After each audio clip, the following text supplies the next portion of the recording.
নমস্কার দর্শক বন্ধুরা, মমের রান্নাশালে সবাইকে স্বাগত। হঠাৎ মিষ্টি খেতে ইচ্ছে হলে বাড়িতে থাকা উপকরণ দিয়ে ঝট করে বানিয়ে নিন এই রেসিপিটা। তাহলে শুরু করি, চলুন। এখানে এক বাটি ময়দায় আমি চা চামচের 2 চামচ সাদা তেল দিয়ে দিচ্ছি। সাদা তেলের পরিবর্তে ঘি নেওয়া যেতেই পারে।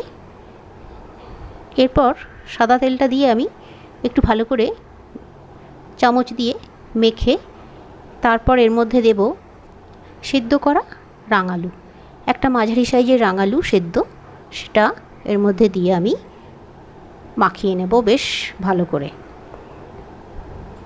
রাঙালুটা দিয়ে এইভাবে বেশ মসৃণ করে মাখিয়ে নিতে হবে। তারপর চাপা দিয়ে রেখে দেব।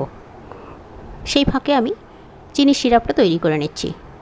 পৌনে 1 বাটি চিনি, পৌনে 1 বাটি জল এর মধ্যে দিয়ে 2-4 দানা এলাচের দানা দিয়েছি, দিয়ে সিরাপটা আমি তৈরি করে নিলাম। একটু চটচটে ভাব হলে তারপর নামিয়ে নিলাম। এরপর ওই যে ময়দাটা চাপা দিয়ে রেখেছিলাম সেটাকে বেশ ভালো করে হাত দিয়ে দলে দলে মেখে নিলাম। এরপর বেশ একটু লম্বা করে নিচ্ছি, নিয়ে এখান থেকে আমি ছোট্ট ছোট্ট করে লেচি কেটে নেব। এভাবে ছুরি দিয়ে ছোটো ছোটো করে লেচি কেটে নেব, নিয়ে হাতের তালু দিয়ে একটু করে চেপে দেব। বেশ হালকা হাতে চাপটা দিয়ে কিন্তু বানিয়ে নিতে হবে। খুব বেশি চাপ দিয়ে দিলে কিন্তু মিষ্টিগুলো শক্ত হয়ে যাবে। এইভাবে আস্তে করে চাপ দিয়ে বানিয়ে নিতে হবে। তেল খুব ভালো গরম হয়ে গেছে, গ্যাসের আঁচ কমিয়ে দিলাম।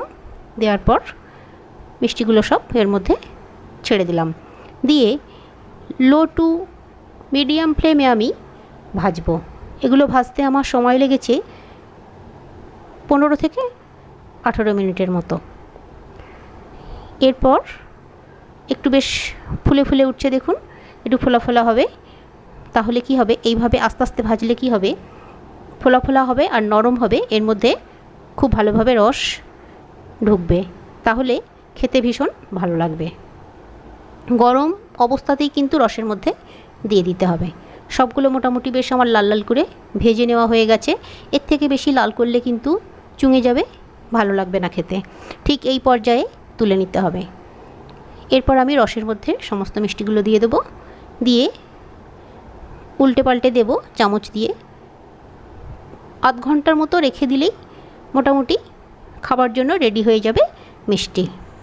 এবার ওপর থেকে একটু আমুল দুধের গুঁড়ো ছড়িয়ে দিলেই দেখতে ভালো লাগবে